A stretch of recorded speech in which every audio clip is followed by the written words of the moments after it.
Bonsoir ou bonjour, chers amis internautes, selon la zone géographique où vous vous trouvez. Mon nom est Henri Désiré Nzouzi. Je suis le vice-président de l'African Diaspora Network in Europe. Cela fait bientôt 2 mois maintenant que nous nous entretenons avec vous au cours de cette pandémie du Covid-19 qui, vous le savez, affecte tous les pays du monde sans exception. Nous avons donc décidé d'inviter des hommes et des femmes de cœur, de conviction et d'engagement pour venir nous proposer leurs solutions pour sortir de la meilleure façon de cette pandémie. Alors, l'African Diaspora Network in Europe a été fondée en 2015 avec comme objectif évidemment de préserver et de maintenir un dialogue permanent avec les pouvoirs publics européens d'une part, mais aussi avec les pouvoirs publics locaux. Cela nous a donné aussi une autre responsabilité, celle de prendre langue avec les responsables de tous bords dans les pays d'origine en Afrique, mais aussi en tissant des liens étroits avec les organisations internationales. Ça tombe bien, car ce soir, nous avons un invité de premier choix qui nous fait l'honneur d'être présent et avec qui nous allons aborder, bien évidemment, vous vous en doutez, la problématique du Covid-19 et la manière la plus efficace d'en sortir, mais nous parlerons aussi et surtout de l'opérationnalisation du dividende démographique et résilience communautaire face à cette pandémie du Covid-19.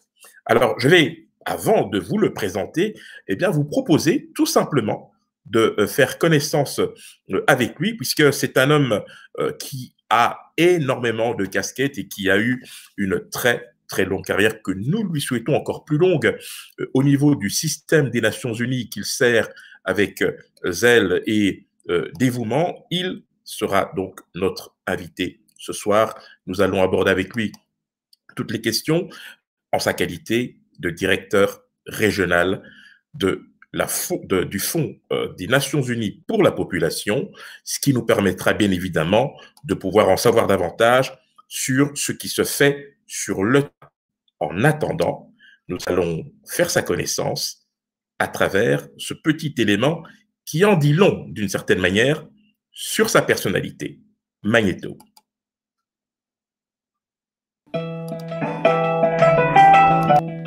Je marche pour le droit de la femme.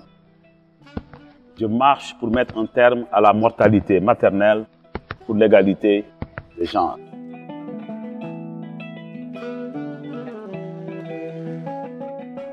Je marche pour un monde où les droits de tous sont respectés.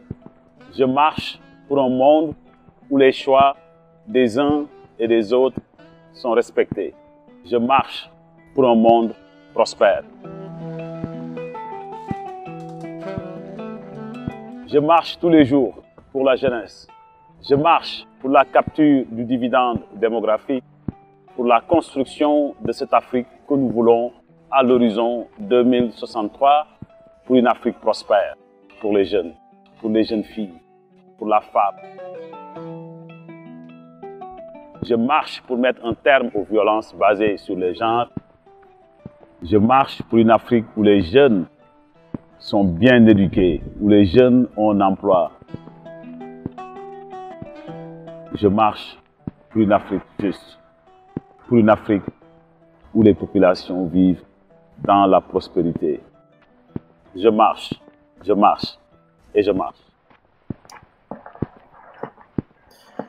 Voilà qui nous permet une belle entrée en matière afin de vous présenter notre invité du jour, Monsieur Mabinge Ngom, directeur régional du Fonds des Nations Unies pour la population, et ce pour la région Afrique de l'Ouest et Afrique centrale. Vous êtes basé à Dakar et c'est depuis janvier 2015 que vous assumez ces responsabilités.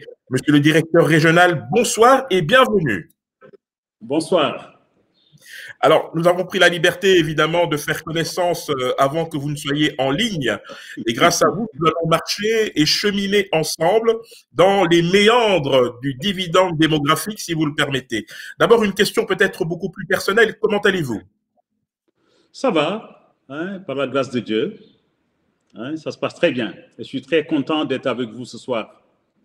En tout cas, c'est un privilège pour nous, monsieur le directeur. Alors, je vais faire très court puisque votre biographie est très fournie et je pense qu'il faudrait 2 ou 3 émissions pour venir à bout de vos qualités respectives. Pour rappel, donc vous êtes vous avez rejoint en tout cas le Fonds des Nations Unies pour la population en 2008 en qualité de directeur de programme, de la division programme à New York. Vous avez également, en tant que leader stratégique, dirigé le développement du plan stratégique 2014-2017 qui introduit justement les réformes organisationnelles importantes au sein de cet important organisme des Nations Unies.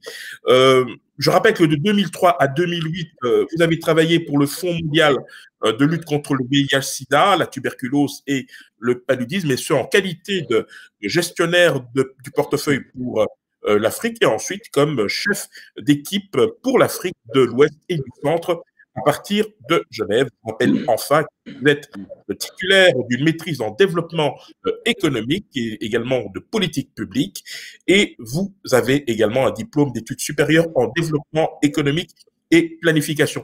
Vous avez reçu des prix, je pense que c'est important de pouvoir le mentionner, prix académique de l'Université de Chicago, de l'Université américaine de Washington, D.C. et aussi le prix Foreign and Commonwealth Award du Royaume-Uni. Vous détenez également une certification en gestion du changement de l'Université Boulder dans le Colorado. Et enfin, on va y arriver, vous êtes actuellement membre de l'American Cancer Society et vous appartenez à l'Humbert Humphrey Fellowship et à Chevening Scholarship Alumni Association. Je pense que j'ai parlé sous votre contrôle. Est-ce que je suis pour le vrai, monsieur le directeur régional? Vous êtes sur la bonne voie. Très bien. Écoutez, nous sommes vraiment heureux de vous accueillir. Alors, vous vous doutez bien que la situation que nous vivons à l'heure actuelle est très singulière avec cette pandémie du Covid-19 et nous allons donc ensemble voir avec vous ce qu'il en est d'une part de l'opérationnalisation du dividende démographique et de la résilience communautaire face à la pandémie du Covid-19. Vous avez mené avec brio un projet très ambitieux qui s'appelle FAST émergent. Nous aurons l'occasion d'en parler dans quelques instants. Mais avant cela, il y a quand même une information, une actualité que j'aimerais soumettre à votre appréciation. Dans une visioconférence avec les ministres de la Santé de Maurice, de l'Afrique du Sud et de l'Ouganda, la responsable régionale de l'OMS pour l'Afrique a tiré la sonnette d'alarme par rapport au fait qu'il y a 2 semaines, eh bien, le nombre de cas n'était pas le même qu'aujourd'hui en Afrique. Et je la cite, les cas signalés ont triplé dans 5 pays et doublé dans 10 pays. Alors, ça m'amène bien évidemment, monsieur le directeur régional, à la première question, sachant que la courbe de progression du Covid-19 en Afrique ne cesse d'accroître. Les statistiques sont de plus en plus alarmantes puisque on est à plus de 115 000 cas et près de 3 800 décès pour un peu plus de 45 000 guérisons. La question est simple, comment d'une part, les agents des Nations Unies en Afrique de l'Ouest et du Centre aident les gouvernements et la population à faire face à cette pandémie et surtout, quelles sont les actions menées par le Fonds des Nations Unies pour la population pour soutenir les stratégies des ripostes nationales.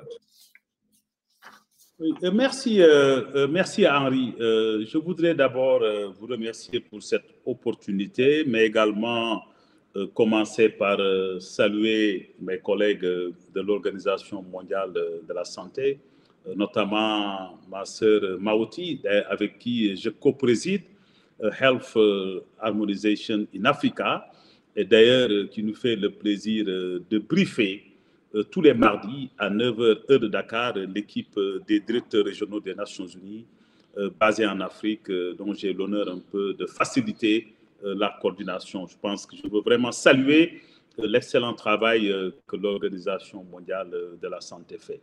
Cela dit, je dois dire que la pandémie Covid constitue vraiment la plus grande crise mondiale de santé de notre siècle.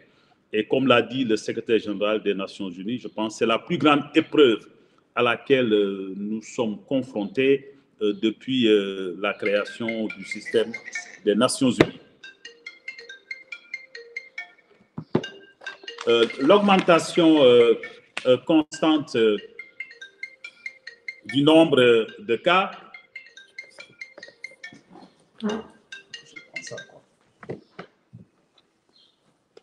Oui, je disais donc que l'augmentation constante du nombre de cas COVID-19 en Afrique de l'Ouest et du Centre. Vous m'entendez? Tout à fait. Je vous entends parfaitement, monsieur le directeur. Oui, je suis vraiment désolé. Donc, je disais donc qu'il y a donc une augmentation des cas, je pense, qui inquiète. Mais je dois dire quand même qu'on a une amélioration positive. Parce qu'avant le 1er avril 2020, dans la plupart des pays en Afrique au sud du Sahara, donc il y avait une tendance au doublement toutes les 4 ou 5 jours. Et au moment où je parle, je pense que cette tendance de doublement a pratiquement doublé, ce qui signifie donc qu'il y a un infléchissement léger de la courbe, mais qui continue à monter. Donc, pour revenir un peu sur votre question, je pense que depuis qu'on a assisté en tout cas au premier cas, donc vers la fin du mois de février, exactement le 29 février 2020, les agents du système des Nations Unies travaillent sans relâche avec les gouvernements pour faire en sorte que la région soit proprement préparée, mais également que la région soit vraiment apte à réagir pour contenir la maladie COVID-19. Et je peux dire que partout à travers la région, le système des Nations Unies a quand même accompagné les pays dans la planification, a accompagné les pays dans la provision d'équipements de protection personnelle, mais également a accompagné les pays dans la conception des plans de réponse, dans la mise en œuvre des plans de réponse, dans la mobilisation des ressources dont les pays, comme vous le savez, la plupart de ces pays n'ont pas l'espace fiscal qui les permet un peu de faire face à ce défi. Et je pense que le système des Nations Unies, sur tous ces chapitres, est en train d'accompagner les pays dans la réalisation de leurs choix en ce qui concerne la lutte contre le Covid-19. Je dois également rappeler que le document cadre qui oriente un peu le soutien socio-économique urgent que les Nations Unies apportent aux pays, tel que défini par le secrétaire général des Nations Unies, donc met l'accent sur 5 axes de travail et qui visent principalement à protéger les besoins et les droits des personnes qui subissent en tout cas les contre-coups de la pandémie. Et à ce niveau-là, une attention particulière est accordée aux pays, aux groupes et aux personnes les plus vulnérables qui risquent d'être laissées pour compte. Donc, nous avons 5 domaines. Le premier, c'est de veiller en sorte que les services de santé essentiels soient toujours disponibles et protéger les systèmes de santé. Donc, le premier objectif, c'est vraiment d'assurer la continuité des services de santé et la protection des systèmes de santé. La deuxième composante de notre réponse, c'est vraiment d'aider les personnes à faire face à l'adversité grâce à la protection sociale, mais également aux services de base. Comme vous le savez, dans ces périodes de difficulté, l'une des premières conséquences, c'est également les pertes d'emploi, mais également les pertes de business pour les petites et moyennes entreprises. Donc, c'est vraiment le troisième axe d'intervention de notre plan d'accompagnement. Le quatrième axe, c'est vraiment est orienté vers l'impulsion de la relance budgétaire et financière, l'impulsion qui permet un peu de maintenir ou de relancer l'activité économique dans ces différents pays. Et le cinquième axe, c'est la promotion de la cohésion sociale. Donc, c'est important, bon, comme vous le savez, donc, en période de difficulté, donc, il est très facile, en tout cas, de créer des divergences, de créer des difficultés au niveau des communautés, y compris même dans les foyers, hein, à cause un peu des contraintes que les uns et les autres rencontrent. C'est pourquoi il nous faut absolument bâtir des systèmes de résilience au niveau communautaire. C'est extrêmement important, cette cohésion sociale, cette réponse communautaire qui permet un peu de rapprocher les uns et les autres. Donc, la bonne nouvelle, c'est que les gouvernements dans la région, je pense, travaillent en étroite collaboration avec le système des Nations Unies, qui, je crois, que j'ai vu travailler la main dans la main, travailler dans une direction unique, derrière les pays, avec le soutien de la communauté internationale. Et je crois que ça a été un facteur déterminant dans les tendances que nous voyons aujourd'hui en Afrique au sud du Sahara, qui, il faut le rappeler, est très bien parti parce que les autorités nationales en Afrique au sud du Sahara ont eu quand même le mérite d'avoir pris des actions courageuses et parfois difficiles très tôt. Et c'est ce qui fait qu'aujourd'hui, le nombre de cas que nous voyons, les pertes humaines que nous voyons, que nous regrettons, sont bien en deçà de ce qui était planifié par les modèles qui ont été utilisés par nos collègues. Tout à fait. Alors, monsieur le directeur régional, l'Union africaine a lancé en 2017 la feuille de route pour exploiter le dividende démographique par le biais d'investissements dans la jeunesse, et une déclaration a été faite dans ce sens pour que les États membres s'approprient et mettent en œuvre cette feuille de route. Mais beaucoup de pays, il faut bien le rappeler, qui ont adopté cette feuille de route, ont du mal à trouver des modalités de mise en œuvre efficaces pour la rendre opérationnelle. Alors, que révèle selon vous la pandémie du Covid-19 par rapport précisément à l'efficacité de la politique mise en œuvre par les pays pour la capture du dividende démographique? Oui, mais écoutez, peut-être je peux commencer par la bonne nouvelle, parce que hier, le Conseil des gouverneurs de la Banque mondiale a approuvé un financement additionnel de 376 millions de dollars. Donc, pour l'opérationnalisation de la capture du dividende démographique, donc dans les pays de la sous-région, dans quelques pays, donc les 6 pays de départ, donc notamment le Mali, le Niger, le Tchad, la Mauritanie, la Côte d'Ivoire et le Burkina Faso, auquel s'est ajouté, j'allais dire un peu le Bénin. Et hier, nous avons 2 nouveaux arrivés de taille qui sont un peu le Cameroun et la Guinée. Donc, des ressources additionnelles qui portent actuellement à 680 millions de dollars, des ressources qui proviennent de la Banque mondiale pour accompagner la feuille de route de l'Union africaine de 2017. Mais je vais vous dire que ce n'est pas l'élément le plus déterminant, parce que nous avons quand même pu mobiliser ces ressources que sont, en tout cas, les jeunes, que sont les organisations de femmes, que sont les organisations de leaders religieux, ressources qui nous permettent quand même de faire des avancées qu'on ne peut pas faire avec des milliards de dollars.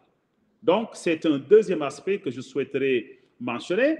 Maintenant, il faut accepter que l'arrivée de Covid-19, pour revenir un peu à votre question, donc rend l'équation plus difficile, rend l'équation des ressources plus difficile, rend également l'équation de la trajectoire que nous étions tracée donc en 2017 et en 2018 à travers un peu les feuilles de route au sein des pays un peu plus compliquées. Mais la bonne nouvelle, c'est que les jeunes à travers le continent sont mobilisés. Ils sont mobilisés pour faire en sorte que la réponse soit efficace, pour faire en sorte que leur action puisse renforcer le système de santé, pour faire en sorte que leur action puisse renforcer les systèmes de surveillance, pour faire en sorte que leur effort puisse également soutenir toutes les opérations de riposte jusqu'aux endroits les plus éloignés. Maintenant, il faut protéger ces jeunes. C'est un aspect extrêmement important, parce que nous savons que le Covid-19 ne laisse personne. Donc, il faut donc que les jeunes soient informés, il faut que les jeunes eux-mêmes soient équipés, et il faut que les jeunes soient très bien préparés pour, en tout cas, apporter leur contribution à la riposte contre le Covid-19. Je crois que c'est un aspect fondamental, parce que cet engagement des jeunes, cet engagement des organisations de jeunes pourrait quand même peser sur la balance pour contenir les effets pervers de Covid-19 dans un continent comme l'Afrique, où nous comptons une majorité de la population qui a moins de 35 ans. Par exemple, à Kaduna, le gouverneur nous a dit, cela fait à peu près 18 mois, que près de 83% de la population était âgée de moins de 35 ans. Donc, vous voyez donc que dans une situation pareille, ce sont les acteurs de la réponse, mais également ce sont les personnes donc les plus exposées. Et au moment où l'Afrique veut miser sur cette jeunesse, au moment où l'Afrique veut faire de la jeunesse le fer de lance de son développement, nous ne pouvons pas nous payer, en tout cas, le risque de perdre un jeune, encore moins de perdre un nombre impressionnant de jeunes qui pourraient remettre en cause nos chances de gagner la bataille du dividende démographique. Alors précisément, pour ceux qui nous suivent, le directeur régional, je vais donc proposer un élément qui concerne en fait une conférence à laquelle vous avez pris part et qui précisément traitait de la question. On regarde.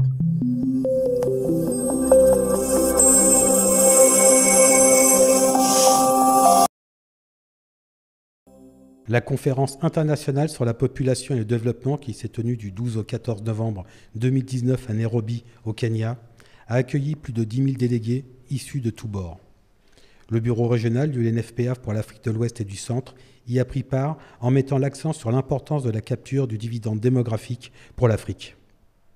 À cet effet, les partenaires d'exécution du projet d'autonomisation des femmes et dividende démographique au Sahel, Suède, ont organisé une rencontre qui a permis d'échanger sur les meilleures pratiques et les approches innovantes en faveur de l'autonomisation des femmes et des filles. Lors de cette conférence mondiale, le réseau africain des jeunes et adolescents en population et développement, AFRIAN, a été récompensé par le prix international de leadership.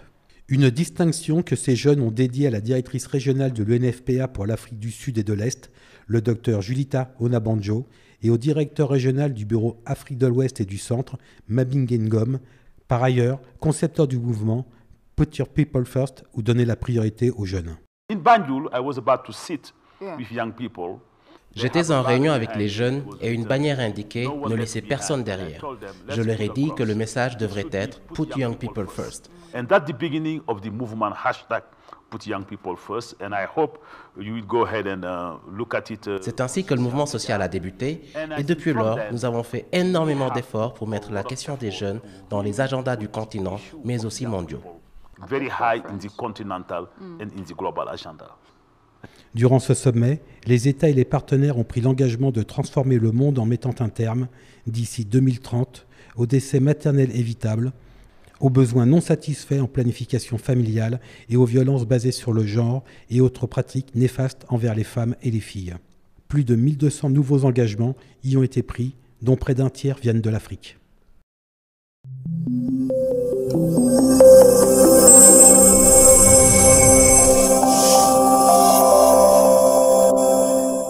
Voilà, donc ça permet justement de rebondir, M. Mabinge Ngom, avec cette troisième question que j'aimerais soumettre à votre attention.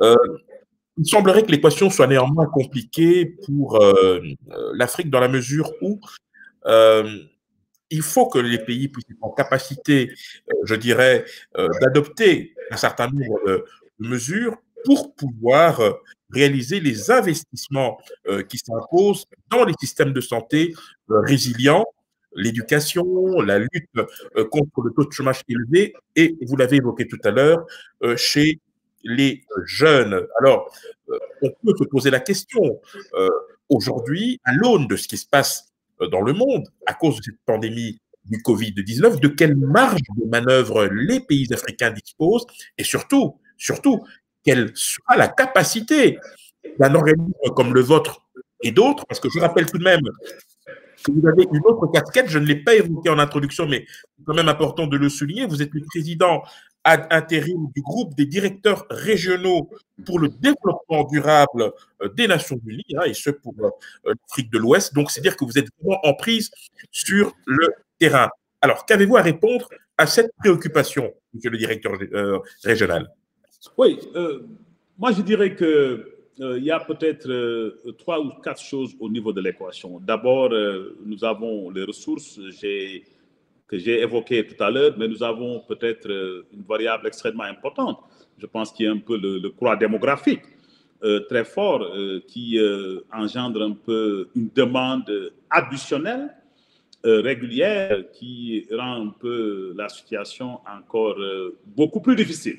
Mais la bonne nouvelle, c'est que les pays africains eux-mêmes sont en train de faire des efforts extraordinaires donc, pour mobiliser leurs propres ressources, en plus des ressources non traditionnelles dont j'ai fait allusion tout à l'heure, ces ressources qui ont quand même la capacité de faire, en tout cas d'amener donc des changements profonds dans des endroits qui, jusqu'à présent, ne faisaient pas partie des domaines où on espérait voir des changements rapides. Mais nous avons également donc, une autre dimension positive, c'est que la communauté internationale est derrière des pays africains. Parce que, je n'aime pas le dire, je dirais d'ailleurs que pour une fois, donc, les Africains eux-mêmes ont choisi cet agenda, ils ont eux-mêmes défini la feuille de route, ils ont lancé leur feuille de route, ils sont en train de mobiliser leurs propres ressources et ils sont en train d'avancer.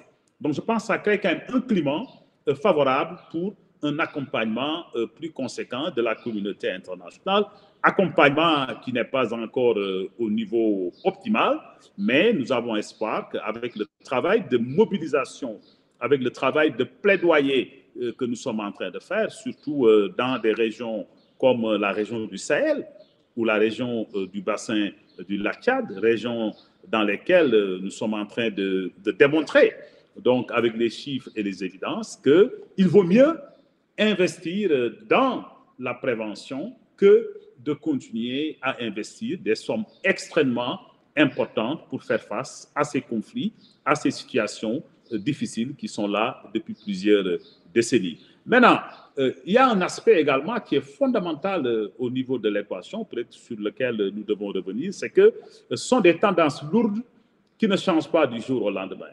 Donc, nous devons, en tant qu'organisation, changer notre approche un peu de gestion du développement. Ce ne sont pas des variables qui fléchissent donc, à l'horizon de 2, 3 ou 4 ans. Je pense que ça prend du temps. Si vous voulez, par exemple, changer le croît démographique, ou bien si vous voulez changer un peu un certain nombre d'habitudes qui sont derrière un peu le choix que les couples ont en termes de nombre d'enfants, je pense que c'est un exercice qui prend du temps et les effets de tels changements ne peuvent se faire qu'à l'horizon d'une ou de 2 générations. Donc, ce qui signifie que les partenaires au développement, y compris ceux du système des Nations Unies, doivent apprendre à être patients, doivent apprendre à comprendre que nous travaillons sur des tendances lourdes, doivent apprendre à rester sur des objectifs qui sont fixés. Donc, il ne s'agit pas de faire un choix aujourd'hui et de changer demain. Nous risquons donc de rater le coche. Mais également, il faut éviter des opérations de saupoudrage que nous avons connues pendant les décennies passées, qui consistent à injecter des ressources marginales dans des domaines où il y a des problèmes énormes, ce qui nous empêche en tout cas de générer la masse critique d'intervention qui sera capable de créer l'impact ou les transformations que nous voulons donc au niveau des communautés. Je peux dire un dernier aspect qui me rend en tout cas optimiste, ou j'allais dire plus optimiste, c'est que nous avons pu mobiliser certains acteurs comme les leaders traditionnels, les leaders religieux, les communicateurs traditionnels. Et ces derniers, par exemple, nous ont permis, à travers le verbe, de toucher les populations qu'on n'a pas été capable de toucher avec les moyens de communication modernes. Avec les leaders religieux, nous avons été capables de toucher les personnes, les communautés qui, dans le passé, n'acceptaient même pas de se tenir dans une salle donc, avec nous. Et je crois que le travail d'approche que nous avons fait, le travail de confiance que nous avons fait, les relations que nous avons construites à travers ces dernières années nous ont aidés quand même à créer donc, un climat de confiance qui nous permet aujourd'hui de marcher avec ces différentes communautés, la main dans la main, pour accompagner les plus hautes autorités nationales dans la réalisation de leur choix de capture du dividende démographique qui va permettre à l'Afrique de récolter une manne financière.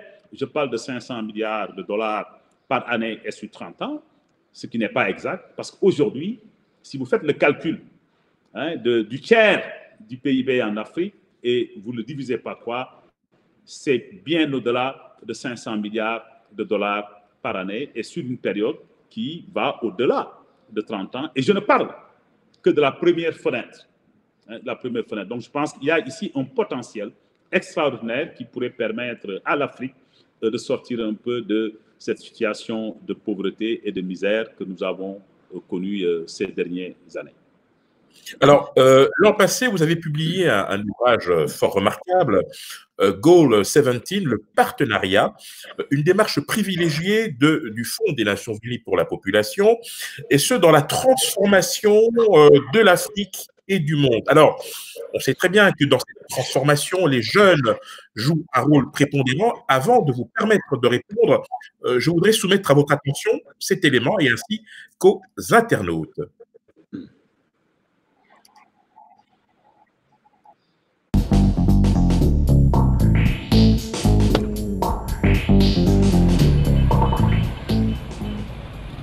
Dans son agenda 2063, l'Union africaine aspire à une Afrique dont le développement se fera en s'appuyant sur le potentiel de population, en particulier celui des femmes et des jeunes. Au cours des prochaines décennies, le rôle des jeunes africains sera essentiel dans le développement social et économique du continent, car la proportion de jeunes au sein de la population totale ne cesse de croître en Afrique, avec notamment plus de 60% de la population âgée de moins de 25 ans. Si cette augmentation représente une opportunité de dividende démographique, elle s'accompagne aussi d'un risque d'aggravation du chômage, notamment chez les jeunes. En effet, malgré une croissance économique soutenue sur le continent durant les 2 dernières décennies, la population jeune n'a pas bénéficié des retombées en termes d'opportunités d'emploi et d'amélioration de ses conditions de vie. Cette jeunesse, qui constitue un atout considérable pour relever les défis du développement durable, est déterminée à faire entendre sa voix. Nous ne voulons pas qu'on décide à notre place. Pour une gouvernance participative, nous voulons avoir la parole et exprimer sans tabou et sans gêne ce que nous pensons du dividende démographique, ce que nous pensons du développement de notre point de vue jeune. Nous avons une théorie de changement. Tous les jours, nous entendions beaucoup de phrases. Il y a les instruments juridiques, il y a les lois. Nous avons également les projets qui sont là. Il est dit que la jeunesse est le socle du développement, la jeunesse est le futur. Mais qu'en est-il réellement de ces actions? Est-ce qu'il y a des actions concrètes qui sont prises sur le terrain? Qu'en est-il de ces projets et programmes? Est-ce qu'ils impliquent réellement les jeunes? Parce que de mon point de vue, perspective jeune, le dividende démographique doit être vu comme positif et guidé avec les moyens nécessaires.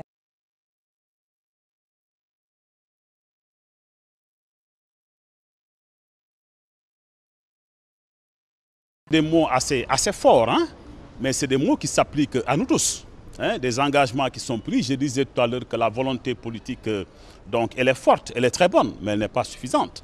Je pense qu'il faut que cette volonté politique puisse être accompagnée par, en tout cas, des mesures d'investissement qui sont à la hauteur des problèmes que nous voulons régler.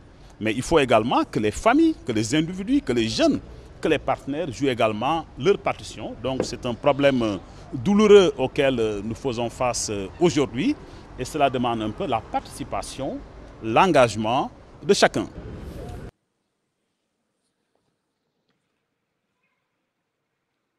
La transformation du dividende. Voilà, parfait. Nous sommes de retour sur le plateau, ce qui vous permettra, monsieur le directeur régional, de réagir sur ces 2 éléments qui vous tiennent très à cœur. J'évoquais tout à l'heure cet ouvrage que vous avez publié l'an passé sur cette démarche du Fonds des Nations Unies pour la population pour la transformation de l'Afrique et du monde. Oui, je pense que l'ouvrage Goal 17 que nous avons publié l'année dernière, qui a été lancé en marge de l'Assemblée générale des Nations Unies, donc a une recommandation très forte à la fin. Si vous avez eu l'occasion de le parcourir, nous suggérons un peu la mise en place d'une coalition internationale pour la capture du dividende démographique en Afrique, pour une raison très simple. Parce que nous pensons que c'est un outil qui peut aider à l'Afrique, en tout cas aider l'Afrique, en tout cas de rentrer dans une ère de prospérité. Aider à l'Afrique un peu, de réaliser un peu tous les objectifs de développement durable, mais également le dividende démographique va permettre un peu à l'Afrique, va mettre un terme donc, aux différents conflits que nous connaissons en Afrique, ici autour de nous, bon, certains conflits qui datent depuis 50 ans. Maintenant, comme on disait tout à l'heure, ça demande quand même une rupture dans la façon de faire. Je pense que j'ai parlé de certaines dimensions tout à l'heure. Et la question des partenariats pose un certain nombre de défis auxquels nous sommes confrontés. Nous avons été confrontés les décennies passées. Donc, le premier, c'est qu'il y a un nombre impressionnant d'opérations pilotes, donc de petite envergure, et des opérations pilotes qui, même lorsqu'elles sont concluantes, ne font pas vraiment l'objet d'une amplification, hein, d'une expansion, d'une multiplication qui nous permet un peu de réaliser l'impact et la transformation dont j'ai parlé tout à l'heure. Quoi? Parce qu'on est dans des opérations de test, on reteste, on teste, on reteste, on reteste. C'est un aspect.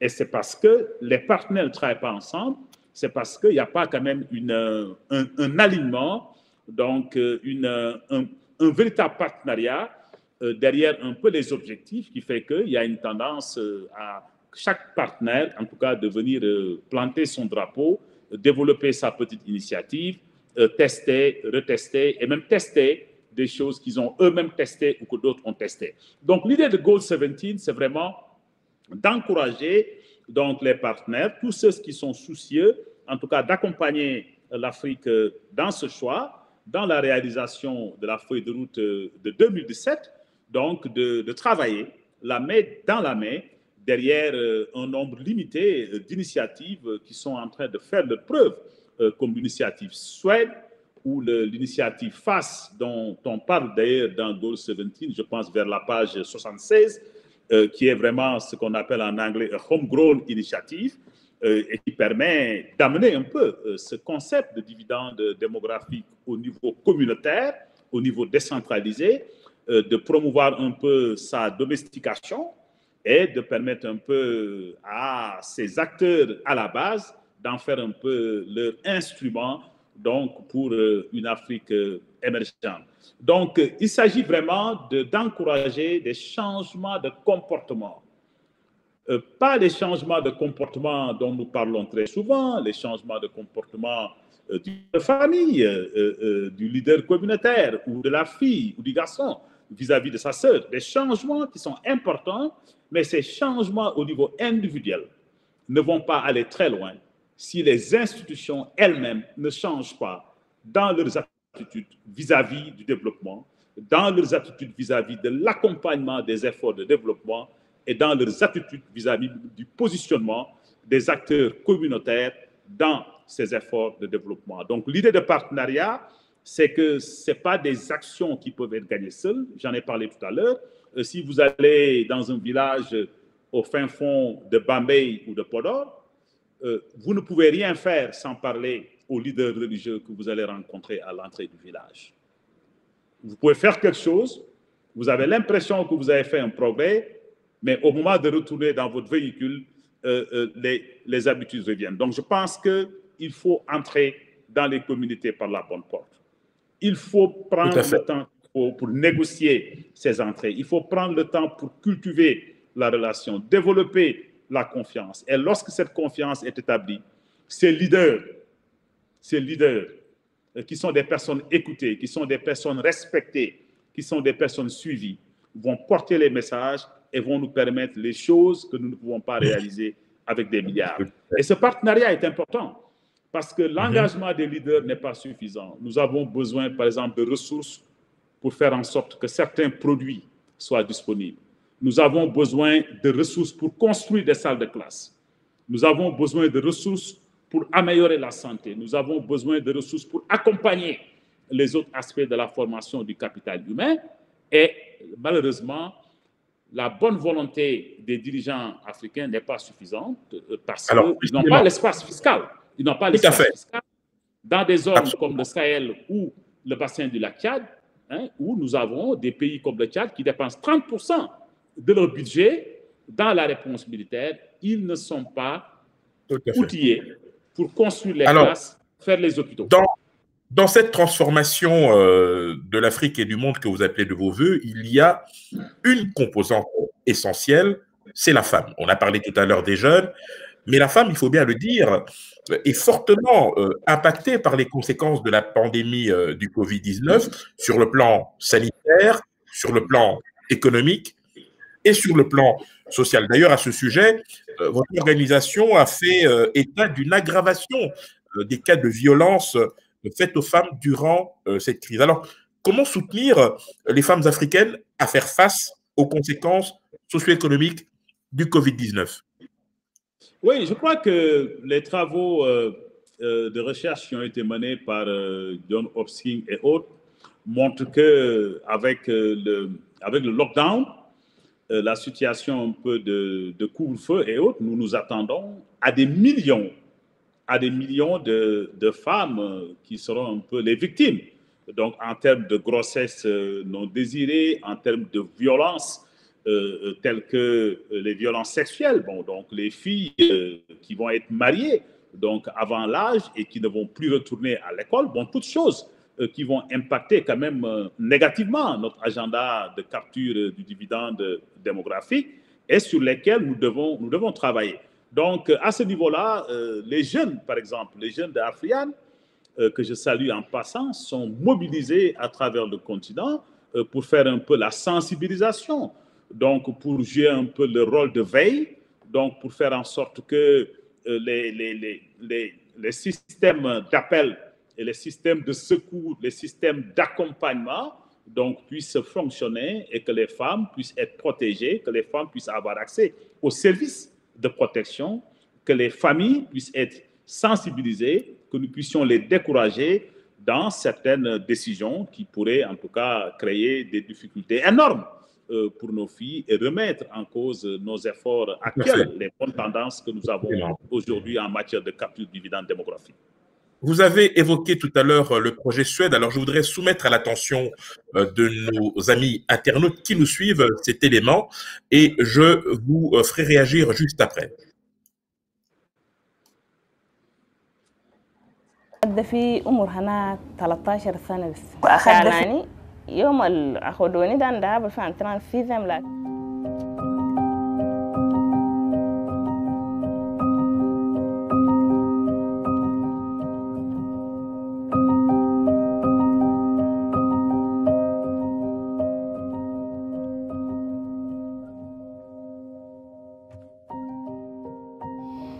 اسمي الكريم الدابي بريمة وأنا مولودة في نيمينا عندك وقت ودوني بدك في ودوني لكن سخيرة ما أنا عارف شيء كله بده كان مشي اليوم ده ما أنا خفت لي ناخد كله لكن وقت ده أنا سخيرة وما أنا عارفة شيء وهو قال لي كان مشيتي في بيتها كلها تجري وما يداركي إكول وكي خلاص أنا قلت لك إن كده كان هنا كله نكون نجري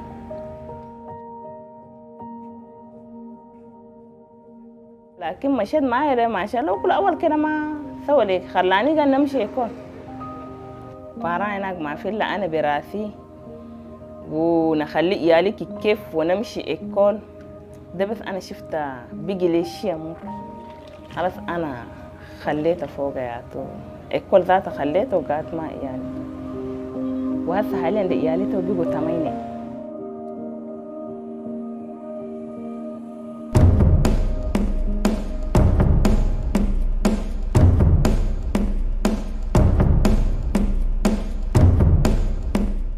قالوا نعلموكم نار دانينا خوفنا كله قلنا الكتريسيتي ده خمام دول ده هبال دول ده سلك دول ده انا رجال ولا ده عنينا نقدر نسوي كله قال لنا تشوفوا بس ديكوا لنا قال تقدروا تسووا قلنا ما شاء الله نشوفوا اول مره نشوفوا كدر مره بتركب فوق وتربي النار وشنداني كل اول مره في فورماسيون ده شفنا حتى عرفنا وسوينا اول ده شغل مش القاسي ما نقدر نسوي لكن وقت دخلنا في فورماسيون ما شاء الله عرفنا السبانو شنو كله عرفنا الباتيري كله عرفنا كيف نادي مقدر يربطها ويولي كله عرفنا في فورماسيون ومن دخل فوق ده بيني حقي واحد وانا بقلبي بدور ترى ده سبب انا ما قلنا ربي اي غبا اي ما سوبا بافنا هانسي يا دينغا دول كدايتي تشاويان هانو تشاويان كوكو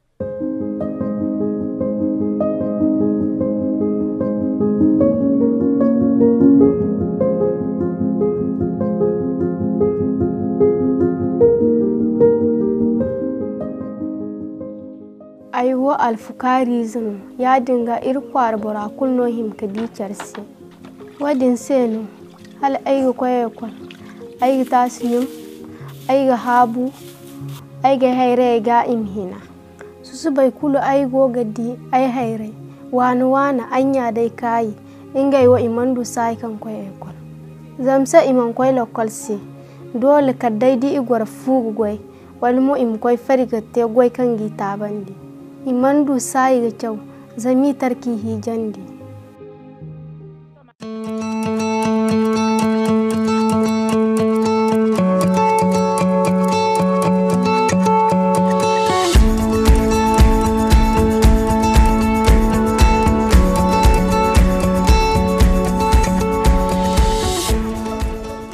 lokolo jin ko yalla sabu lokolo inga nona aigu wani français histoire géo inga mono na halka sun aigu wani chawyan aigu wani hantumiya aite sai ai du boryan kan gogai ga ai mai chawote ya dinga ai muhimmadan ka chawgo tonto ai makani irdo borai mon makani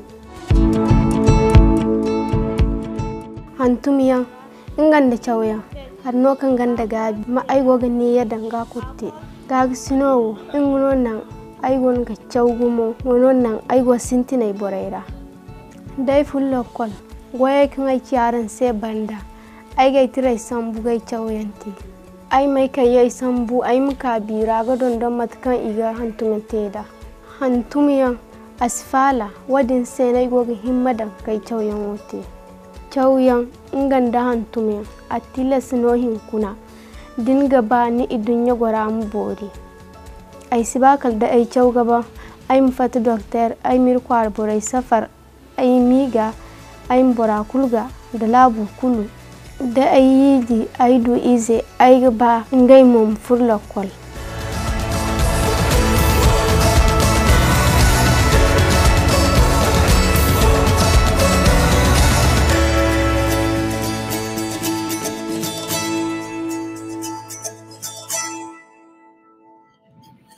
Voilà, monsieur le directeur régional, pour illustrer avec deux exemples, l'un au Tchad pour l'autonomisation de la femme à l'aune des problèmes sanitaires, socio-économiques et autres, et l'autre évidemment au niveau de l'éducation, et cela se passe au Niger.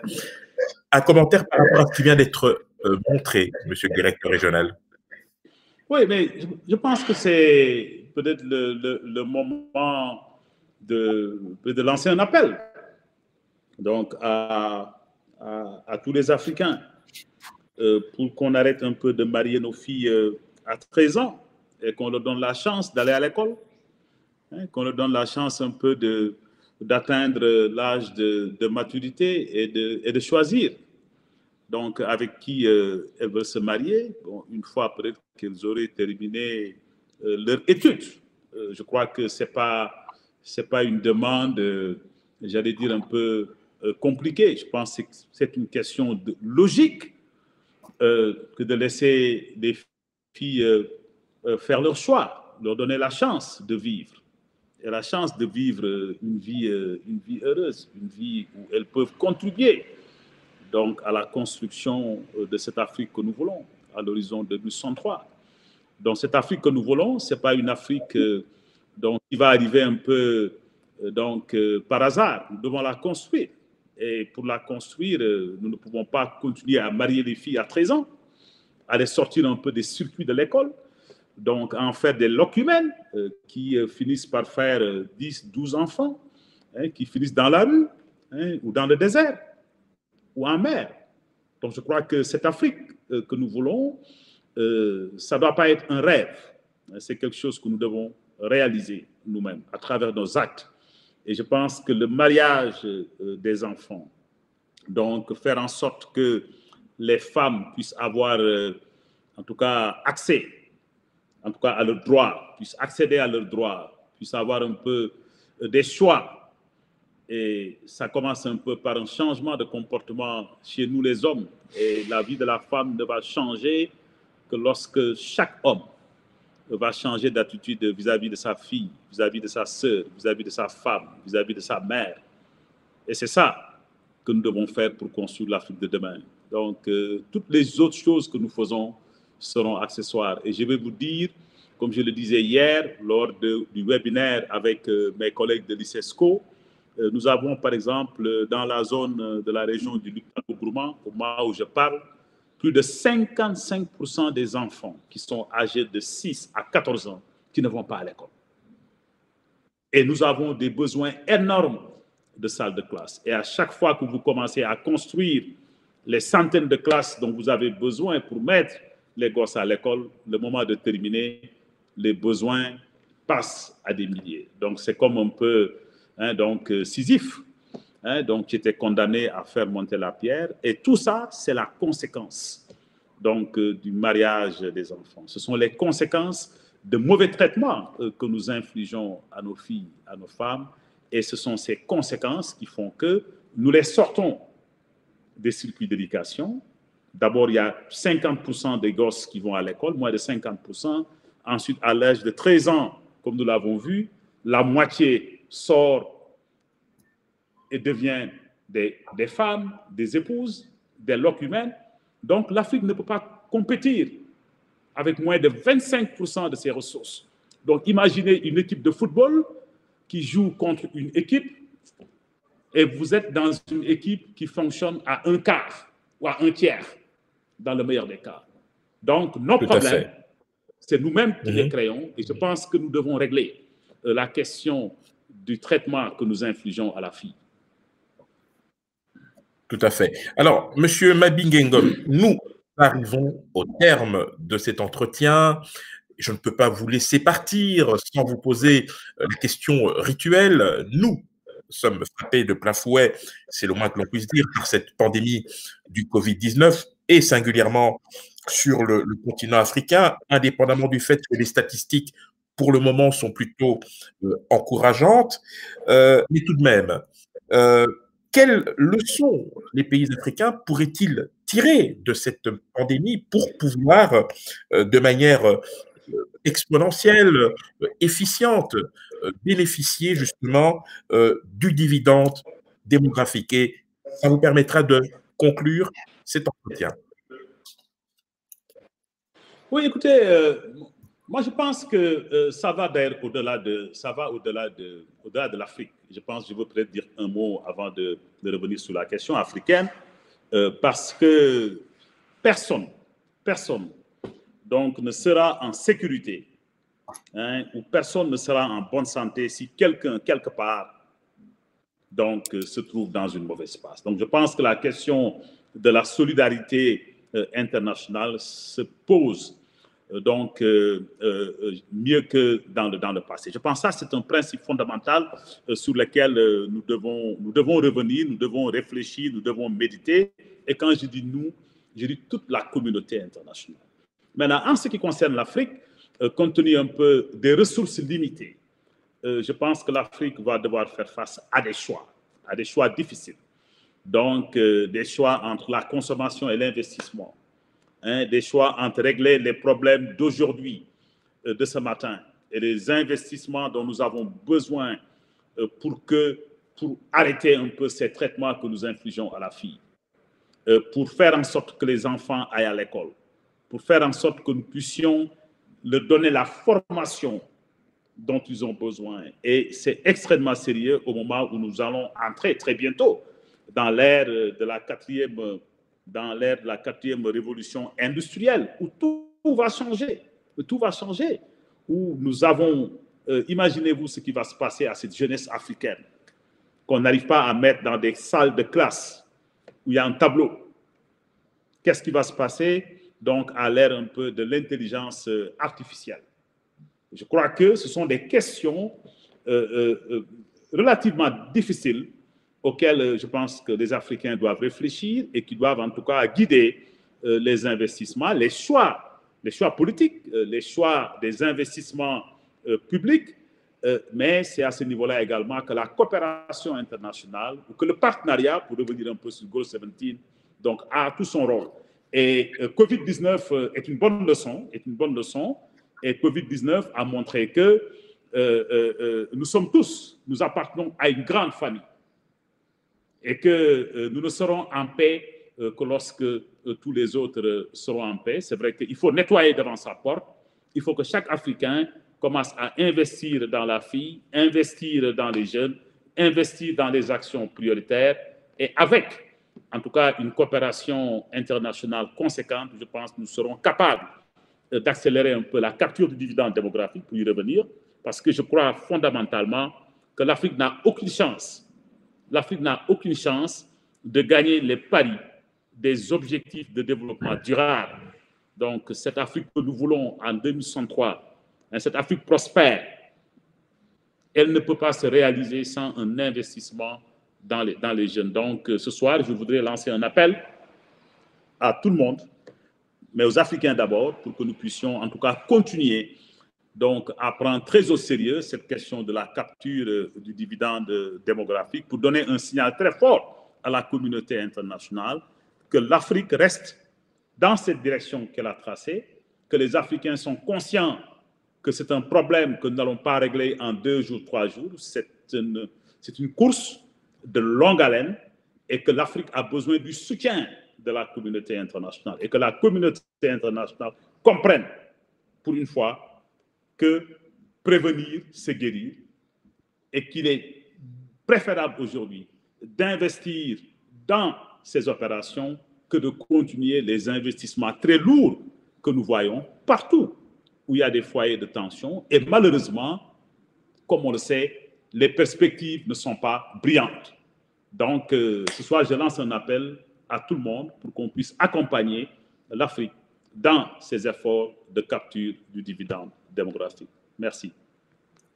Voilà qui conclut de fort belle manière cet entretien. Monsieur Mabinge Ngom, je rappelle, directeur régional du Fonds des Nations Unies pour la population et ce pour la région Afrique de l'Ouest et du Centre. Vous êtes par ailleurs le président ad intérim du groupe des directeurs régionaux pour le développement durable des Nations Unies et ce pour l'Afrique de l'Ouest.